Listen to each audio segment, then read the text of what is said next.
Hey folks, welcome back to another IPT2. So this week we are looking at your industry course providers, to which IPT is one, obviously. So really it's the state of play and what people are getting for their money, what's actually going on in the industry, and a kind of overview of what I feel as a course provider the industry should be. So I have a lot of industry experience and I've also worked with lots of different companies, and it's what really pushed me to open my own company was how students were treated. Now, that just kept feeding this perpetual vicious circle of personal trainers failing to be personal trainers, failing in the roles, failing to get clients, and ultimately not getting to have the career that they sought after. There's so many people who pick up the course and then just never complete it. There's so many people that just want to say they've done a personal training course, and it's just not great how the industry is treating people. And I get it, like, we all have to make money. At the end of the day, there's overhead costs, there's teaching costs, there's costs of running websites, there's courses that we have to design, there's time that we put into marking papers and doing X, Y, and Z. But really, that's what makes the price what it is. And for me, when I look around the industry, the prices are still similar to what they were 10 years ago and more. And people are still saying it's an expensive course to do. It's not. And the fact of the matter is, a lot of these course providers that are devaluing the course by putting the price down are actually the ones that ultimately are devaluing you as a student. So I'm never going to name names of industry providers or go against one select provider, because I will be very honest. When you're getting an education in fitness or an education of any sorts, the true biggest thing that makes your course experience good is your tutor, is the person who's teaching you. So every single one of these course providers out there will have good tutors. I'm not disputing that. The thing I am disputing is the way they go about it for the most part. So let me just be very clear. Every single training provider out there will definitely have good trainers, good assessors, but they will sometimes struggle with the load, the actual influx of students. And at IPT, I limit that. I'll never be training more than 20 people at a time. That's max. And I'll only ever train 2 people in person at a time. No more. That way, I will always give the best, and I also make sure my tutors do the exact same. If they're giving in-person advice and help to somebody, then they don't get any more than 2 students, and they shouldn't really be dealing with more than 20 online students at a time. When I was an assessor for different companies, I was sitting in the 2, 3, 4, and even sometimes up to 600 students at a time. That's a lot of people who want to become PTs. And to be perfectly honest, most of those people didn't ever contact me. They weren't ever bothered about pushing their course onwards. The ones who were serious got their courses done. They sure did. And they were in contact with me and they pushed through their courses, and I explained, probably over explained a lot of things to them and tried to give them the best start to their careers that they could get. Now, there's also many different course providers out there who do many different things with their courses. We see mentor-led courses where you're mentored, but really that, for me, is a really hard one to figure out. When I was a busy PT, I didn't have spare time. I really didn't. I couldn't have assessed people. I couldn't do assessments. An assessment for me takes about 2 hours. The training days alone, they were 4 hours upwards. I used to do level 2 and level 3 training on the same day, and it'd be 8 hours of my day. It'd be a full working day, and I would always put a gap in between to make sure that I had enough time to train them all and be able to actually make sure they had everything they needed. And sometimes we would run over, and that was common. We ran over a lot because people have questions, people learn different ways. But that physical in-person training was quite productive for them, and I could show them that in a gym environment. It was good for the gym, it was good for me, it was good for them. Fast forward to the day and age we live in, and that doesn't happen anymore. There are courses you can get where, yes, you're shown in person how to do things, but like I said, if I was a busy PT and I've been asked to do a mentor-led course, I'm sorry, but that's an entire day you need to pay me for. And if I'm doing 8 to 10 sessions a day and that's what you're taking away from me, I'd be expecting £400 at least, £500, you know. And unfortunately, that's not what mentors get paid. And again, that's one day. What if there's multiple days that need to be taught? That's the thing here. Like, would a very busy PT give up his or her time to teach on people? Sure, they might want to do that as a way of developing themselves. They might want to do that as a way of giving back.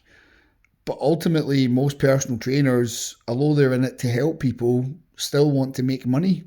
So for me, that mentor-led system leads to not the right level of training. Then we have the flip side of that. Mentor-led training is also being asked of people who are new recruits. People who have newly got into the industry, newly personal trainers themselves, and then they're being asked to then teach the next generation of personal trainers when they have no experience. That for me is alarming, very alarming, that a personal trainer who's just passed their course is being asked to then be a mentor. I don't really care if you're Arnold Schwarzenegger, Phil Heath, Ronnie Coleman.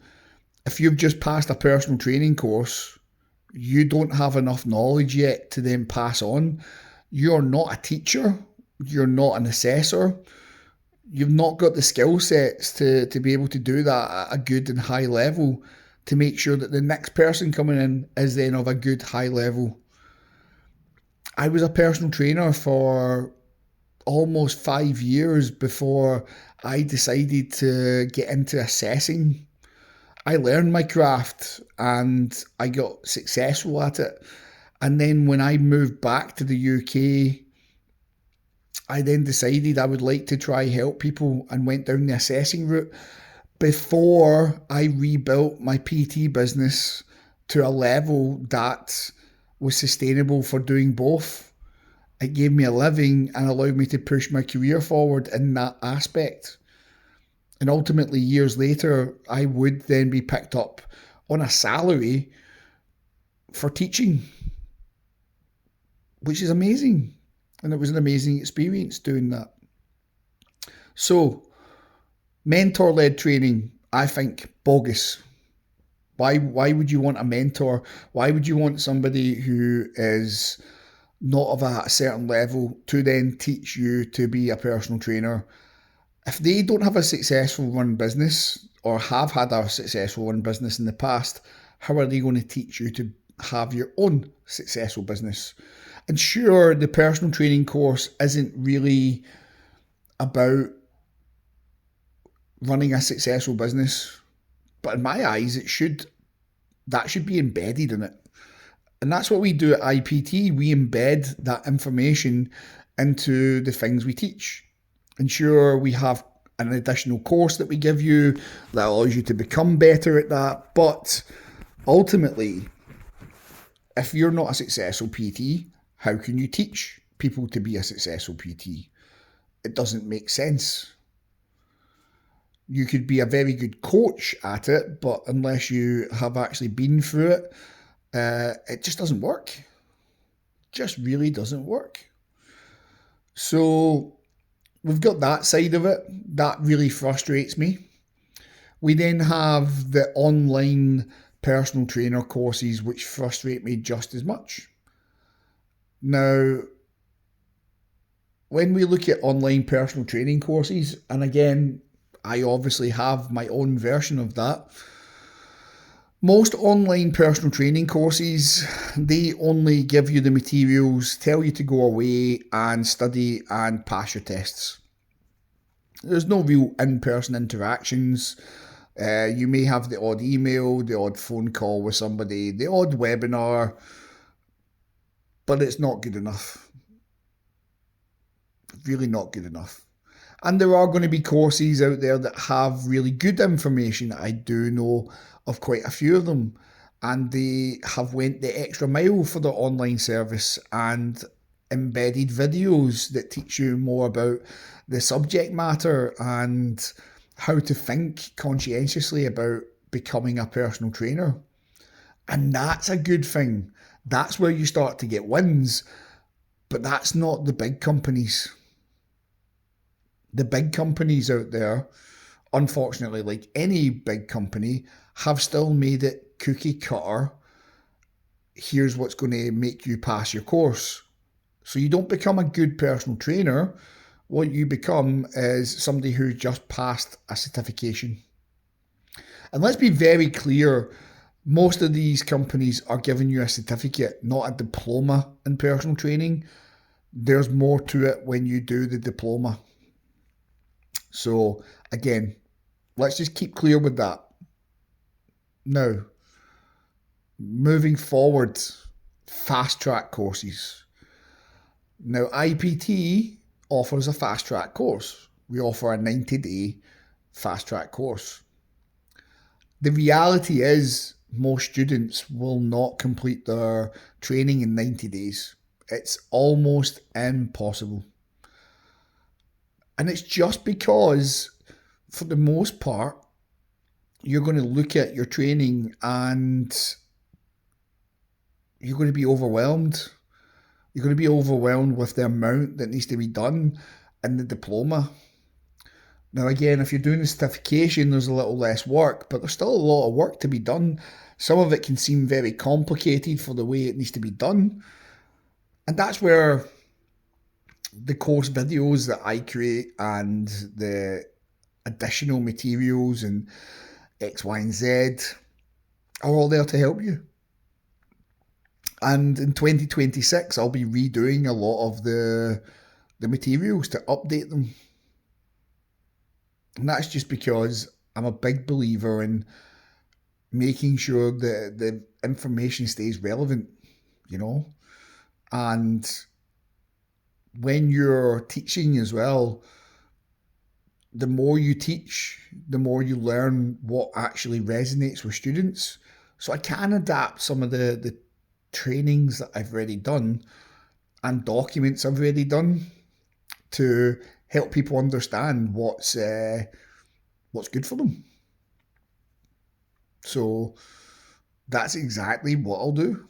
There'll be some additional videos, there'll be some additional courses. It'll be good. It's going to be good, and it's going to be helpful for students. But what are other course providers doing to help those online courses? I also sit down and do videos for just my students. And I can be afforded that because I don't take on too many students at a time. So if I sit down and make a video that takes me over an hour to do, so I can give you in-depth feedback on how to complete your coursework, that's on me. I don't get additional pay for that. That's me giving you support that you sorely need, and to help you understand things at a deeper level, and to make sure that you get through your course and get a pass.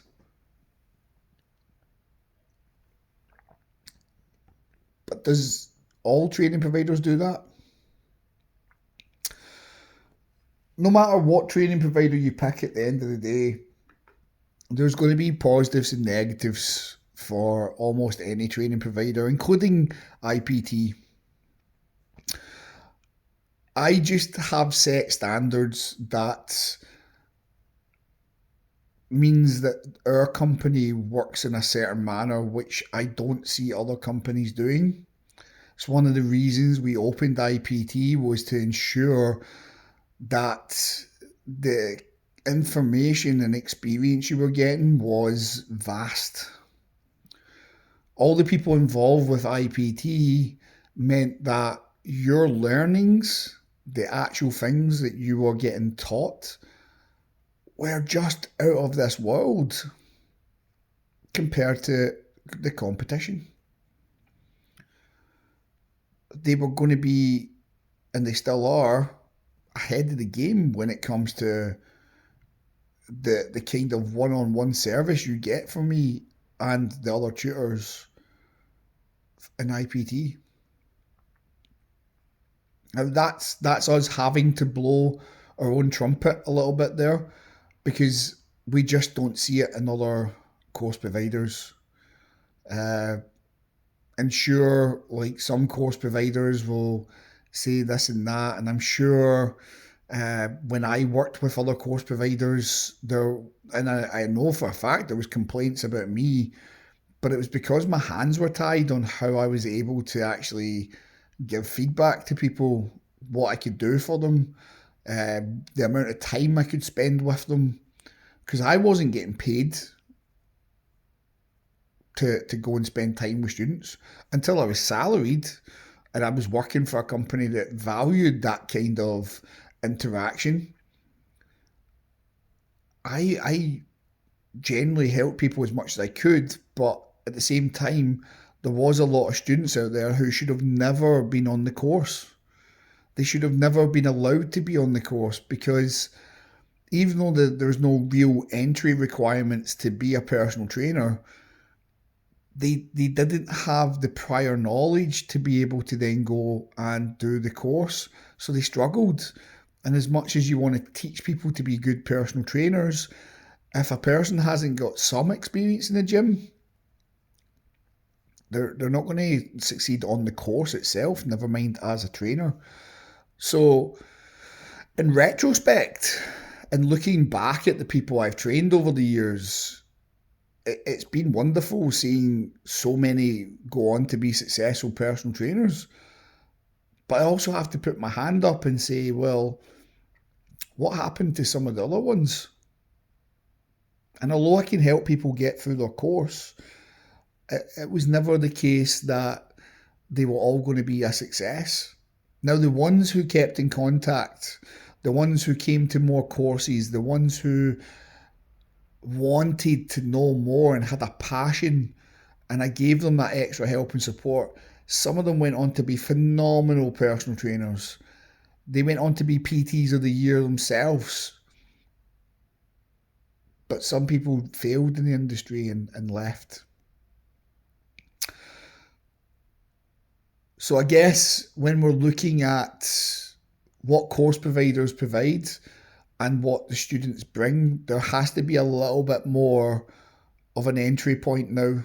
And for me, as we look into 2026 and how we're going to be changing IPT as a business, we are going to look at having better entry points, more exclusivity in the course that we provide, and more one-to-one touch points on that course that we provide to make sure that if you do an IPT course, you're guaranteed to be a successful PT.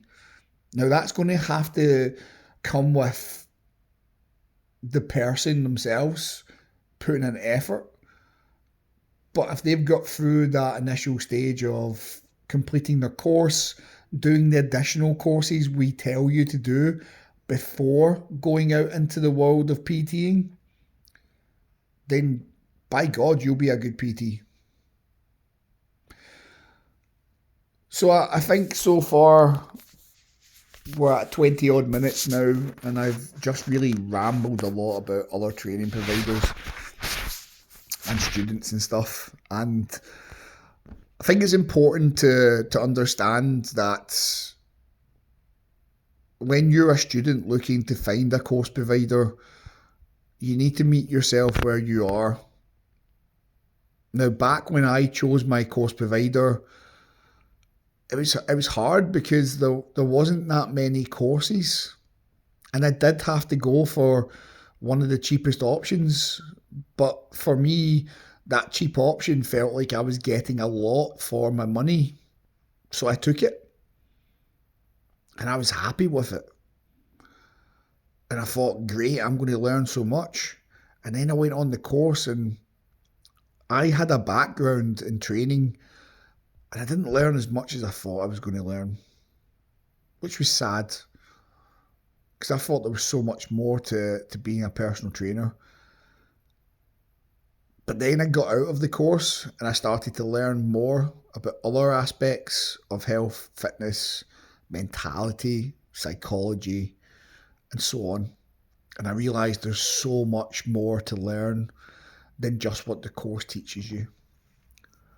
So yes, the PT course will always be there as your baseline. But like I tell all my students, it's like building the pyramid. You have to have a solid base to then keep building upwards to that final point. So if you're thinking about doing a personal training course this year, try to, or even next year, try to put it out your mind that the price is the biggest factor, because the price shouldn't be. Pretty much every training provider out there will give you a payment plan. We do it. We offer different types of payment plans on different items. We make sure that when you buy something, you're protected. So we use various different companies like Stripe and Klarna, PayPal, big companies, to make sure you're protected, and so is your investment. And at the same time, so are we. So do your payment plan, think of what you can afford, and think about the education you need. Do you need an online course? Do you need in-person training? What do you need? And what's going to be best for you to actually be a successful personal trainer? I think you need to really look at how different courses are run. Even when they're run online, do you get support? How do you learn? Do you learn by people talking to you in a video, or do you learn better by just reading material, or does that get a bit boring and you can't really get it? Or is it better seeing what's getting done? That's why we're adapting our videos next year. I think really you need to see more of how to build a program, and see more of how to do nutrition, and how to take a nutrition plan and work out what you need to work out. I think you need to not just be told what to do, but also be shown what to do, and the additional help should always be aimed at the student and how they learn. And if you promise the world, I'd also be careful. We don't promise the world. We still tell you it's going to be hard work on your part. Yes, we will make you successful as a personal trainer, but 100% you need to be the one that drives that. We can give you all the thought processes in the world, all the ideas in the world, all the things that have worked, all the things that haven't worked, all the things you can try. But if you don't implement and action them, then you'll never be a success. So to cap this off, just be wary when you're considering a training provider, a course provider. Don't just go with the first choice. Weigh up your options. Don't just go with people who claim to be the biggest or best or number one in the country, because that doesn't always equate to good education. What you need to look for is what you need, and you need to do a little bit of an analysis of yourself to understand that. And then just think about who you want to work with. For instance, our trainers have been there and done it. They've had successful businesses. Or do you want to work with a trainer who is fresh out their course themselves and has never had a business? Choices to be made, things to think about, and ultimately it's yourself and the investment in you that you need to think about. Not just getting onto a course, not just I want to do it and I'm going to do the first course that comes up. It's really looking at what's viable for you to do. How long are you going to take to do this course? Not just what they say, not just what you think it'll be. How long realistically? Because yes, the fast track courses out there, 6 weeks, 4 weeks, 5 weeks, 90 days, in person, online, doesn't matter, because it's all going to be mattering about the way that you pick up the information and fill out the actual work. And if you can't do that in a fast manner, if you can't put 100% into it, don't push yourself to do a fast track course. Just select the course that's right for you. That kind of wraps up what I think I want to get across today. Just that course providers really need to pull their socks up and offer better, which I'm trying to do with IPT. And I know other providers, usually your independent ones, small business providers, are looking to do. And I think students also need to take a look at themselves and be more diligent in who they're selecting, and not just go for the glitzy first advertised course. Because end of the day, when you step foot on that gym floor, it's going to be hard. And if you don't have the support, if your course provider has just washed their hands of you and you can't get help afterwards, you're not going to be in the career much longer. And ultimately, that's what led us to this 91% of PTs fail in their first year. Let's try change that, because PTs are going to be needed in the future. But that's a whole different video, and we'll deal with that maybe next time. So, till next time, take care, and I will see you all again